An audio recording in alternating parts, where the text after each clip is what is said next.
Some stories begin with a spark. This one begins with a cup. The scene is ancient Athens. There, in a courtroom, there's a foreboding silence except for the sound of clay scraping against stone, a cup being lifted, and a sentence being carried out.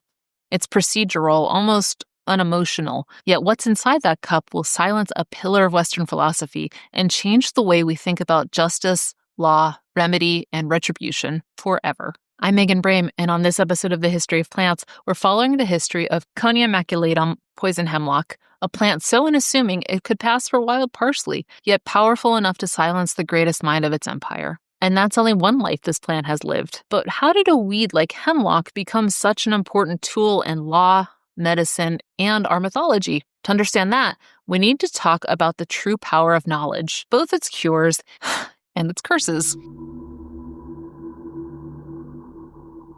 If you've ever walked along a roadside ditch or creek and noticed like a tall, feathery plant with lace white flowers, you might have met hemlock and thankfully lived to tell the tale. Conia maculatum didn't need us to make it infamous. It is older than civilization, older than even written language. Classified today as an archaeophyte, which is a plant introduced and naturalized in ancient times, it's been quietly thriving across Europe and Western Asia since long before agriculture existed. It's part of the Apiaceae family, the same as carrots and parsley, which is such a cruel trick of nature. Hemlock looks like food. It even grows in the same soil as its edible cousins. In evolutionary terms, it's the perfect mimic, an assassin dressed as a dinner garnish. Fossilized pollen and soil analysis show its presence in Europe dating back to the Pleistocene epoch, spreading quickly after the last ice age. Where glaciers retreated, hemlock appeared, one of the first to reclaim the thawing ground. It didn't spread through conquest or climate, but through opportunity.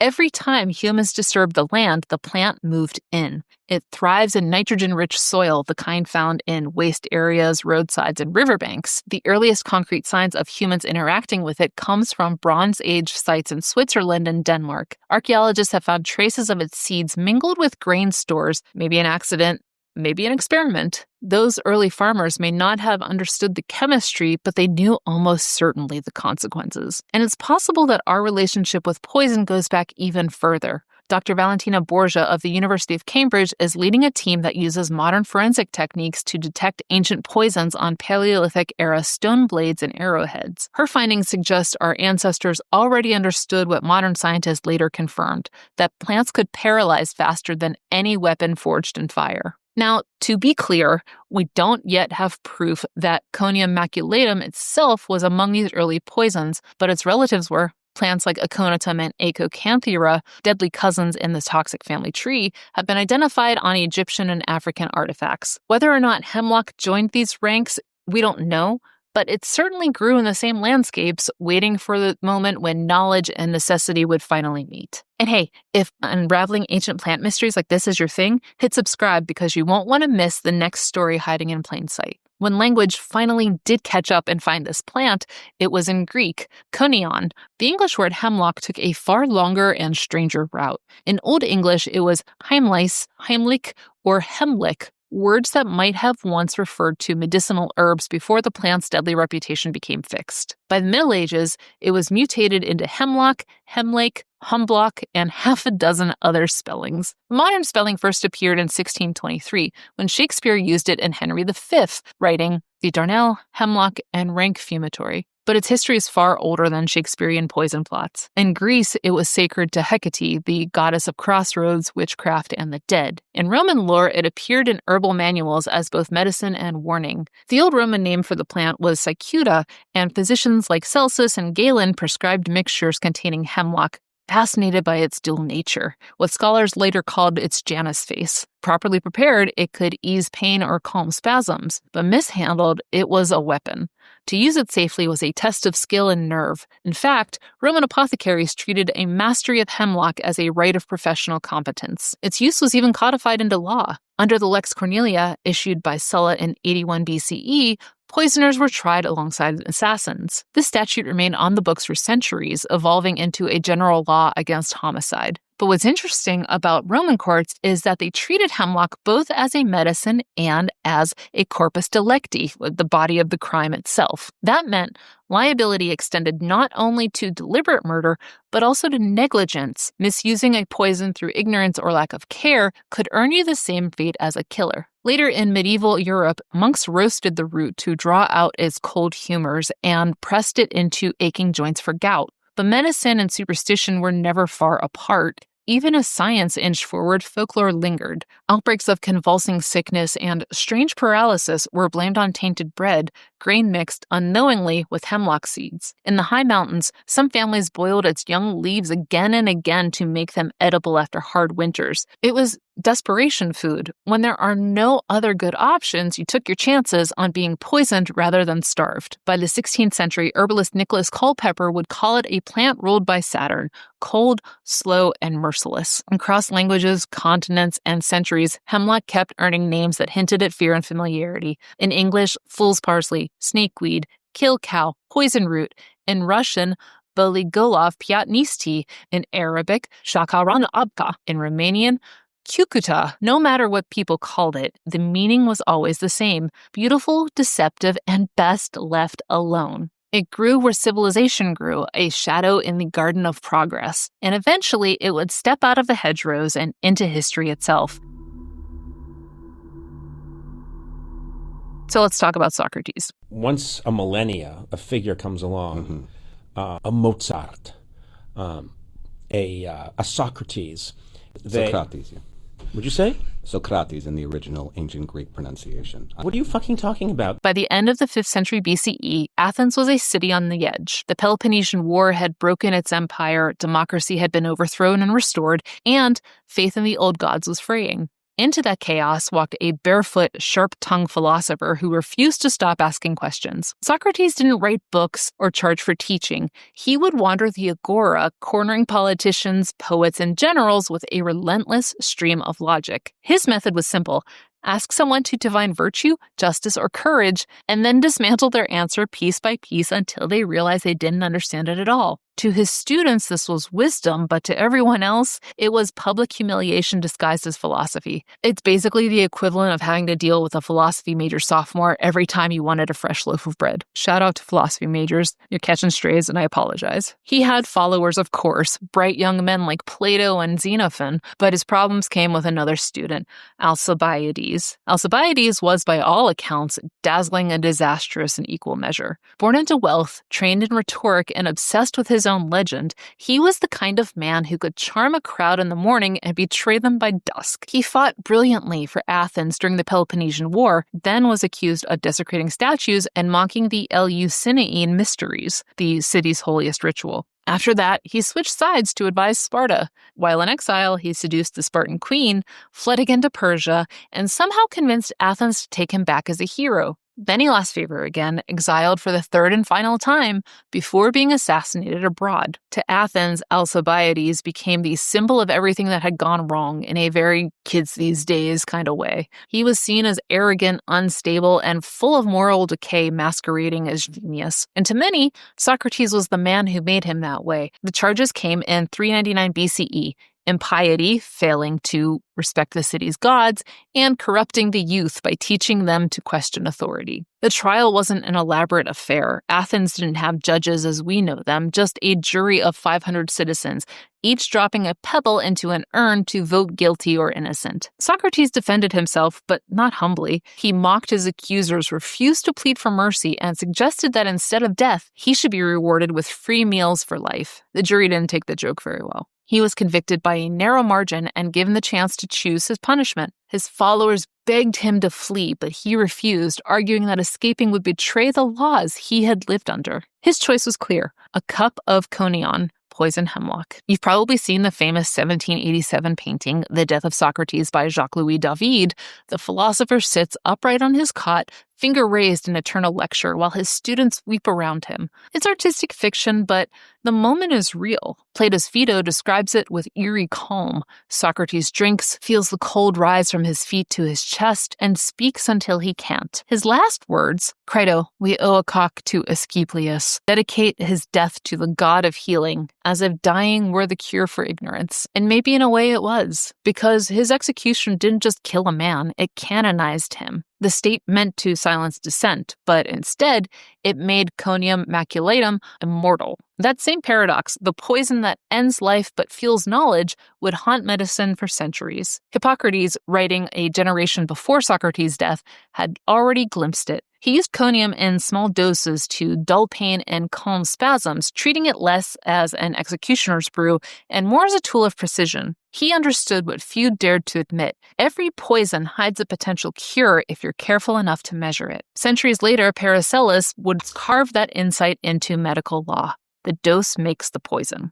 But outside the laboratories and leech books, hemlock was traveling a darker path. Like its poisonous cousins, henbane and belladonna, it found its way into witchcraft and folklore, plants that were alleged to grant flight, transformation, or death depending on the brew. And humanity has been misunderstanding it ever since. By the 19th century, Victorian pharmacists were still playing the same dangerous game. Hemlock elixirs filled the shelves of London's patent medicine shops, advertised as cures for gout, hysteria, and insomnia, until patients began dying of the cure itself. Newspapers printed their obituaries like public service announcements, and the scandal forced Parliament's hand, passing the Pharmacy Act of 1868, which required poisons to be labeled with explicit warnings. Which is crazy if you think about it. The same plant that once enforced death was now helping to define the boundaries of safety and write the first consumer protection laws. But its real power wasn't moral or political, it was molecular. Because when a plant kills cleanly enough to make death look peaceful, science takes notice. From a distance, Conium maculatum looks almost innocent. Fern-like leaves, delicate white flowers, but inside that lacework of green is one of the most elegant neurotoxins nature ever devised. Hemlock's lethality comes from a cocktail of piperidine alkaloids. Chief among them are coneine, the same compound that killed Socrates. Others include gamma-conosine and methylconeine and conehydrine. All of them belong to a chemical family that disrupts one of the body's most essential systems, communication between the nerves and muscles. Here's how it works. In a healthy body, nerves talk to muscles through electrical signals carried by acetylcholine. It's the spark that lets you blink, breathe, or lift your hand. Coneine mimics that molecule, but it doesn't switch off. Once it binds to your nicotinic receptors, it holds them open, flooding the system with false signals until nerves stop responding. The body seizes, then falls silent. The brain remains awake, but the body can no longer obey, which is just nightmare fuel. Think about it. You stay fully conscious while your muscles, including your diaphragm, paralyze. Since your diaphragm freezes, your lungs stop pulling in air or pushing it out. It's a calm kind of suffocation. And that's what makes it the perfect state poison. Swift, predictable, and above all, orderly. Ancient accounts of Athenian executions describe it as almost clinical. Victims lose sensation in their feet first, then legs, then chest, until the lungs simply stop. Death came without convulsion or bloodshed. No muss, no fuss. Chemically, though, it's pure efficiency. In laboratory tests, as little as 150 milligrams of coneine can be fatal to a human. The plant's toxicity varies by season and location, highest in the seeds and roots, especially in summer when alkaloid concentration peaks. Even handling it without gloves can cause numbness or dizziness through dermal absorption. Livestock poisoned in the field often die standing upright, their muscles locked mid-step. For centuries, physicians tried to harness that paralysis as a kind of medical scalpel, using hemlock and microdoses to treat tremors, epilepsy, or rabid animal bites. It was medicine's eternal gamble. Can you use poison as precision? Sometimes, yes, but more often, no. Its alkaloids are too unstable and too easy to misjudge. A tincture meant to calm could suffocate instead. By the late 1800s, that curiosity became official. Conium maculatum was listed as a medicine in both the U.S. and British pharmacopoeias through 1898, complete with dosage instructions that now read like a dare. It lingered in the British Pharmaceutical Codex until 1934 before medicine finally decided the risks outweighed the promise. But scientists never stopped studying it. Throughout the 1950s and 60s, chemists isolated and measured its alkaloids, mapping where the toxins concentrated as the seeds ripened. By 1963, researchers were charting how conaine interfered with nerve signaling.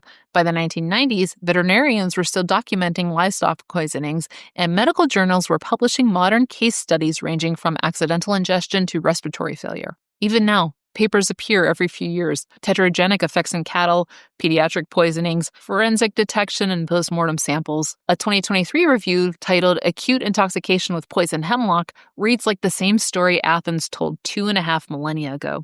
Different tools, same paralysis, same quiet ending. Modern pharmacology has long abandoned it as therapeutic, but its chemistry hasn't vanished. Conaine's molecular structure still fascinates researchers, not because they want to recreate it, but because it's a near-perfect model for how nerve agents like nicotine, Q-array, and synthetic paralytics operate. Its geometry is simple, its consequences exact. But hemlock's story doesn't end in the lab. Its chemistry may explain how it kills, but not why we keep coming back to it.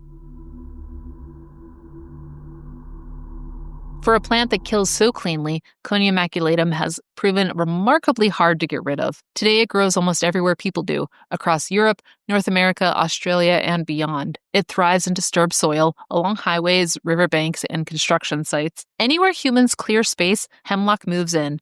It's as civilization itself or its favorite fertilizer. Ecologists now call it a pioneer species, which is a plant that colonizes chaos. Its seeds can stay viable for up to 6 years, waiting in the soil for the right conditions to strike. That resilience makes it an agricultural nightmare. Livestock die by grazing it, and entire pastures can become toxic. Yet in a twisted way, its spread tells a familiar story, how human disruption keeps creating perfect habitats for the very things we fear. Consequently, modern environmental agencies have to handle it with the same caution ancient Athens did. Eradication efforts warn workers to wear gloves, masks, and long sleeves, since even the sap can cause numbness or dermatitis. Burning it is worse. The smoke carries the alkaloids that irritate lungs. It's a plant that perpetually punishes carelessness, no matter the century. But its presence just isn't ecological. Hemlock has become a cultural shorthand, a symbol that refuses to die. Artists still paint it, poets still write it, and scientists still dissect it. Every few years, headlines announce new poisonings followed by the same phrase, the plant that killed Socrates. Hemlock also lingers in the cultural bloodstream. It's turned up everywhere from Shakespeare's witches in Macbeth, roots of hemlock digged in the dark, to the romantic poets who turned its poison into a metaphor for melancholy. John Keats drank its image in Ode to a Nightingale, writing, "My sense as though hemlock I had drunk." Later, writers used it as a weapon, like Agatha Christie in her novel Five Little Pigs, while painters and playwrights alike used Socrates' final cup as a symbol of truth taken too far. And maybe that's its real survival strategy. Hemlock's biology keeps it alive in soil, but its mythology keeps it alive in memory. It sits in the overlap between reason and fear, between what we can explain and what we still dread. In a way, hemlock is the side effect of progress, the proof that every discovery has a shadow, every cure a cost. We built our laws, our medicine, and our myths around it, trying to understand why something so small could hold so much power. I'm Megan Brame. Thank you for joining me on another episode of The History of Plants. Jump into the commentary episode on Patreon, or if you're ready to check out another plant with poisonous paradoxes, watch the episode on hemlock's poisonous cousin henbane, a plant that shaped mythology, medicine, and maybe even murder. Until next time, greenies, stay curious and don't forget to flourish.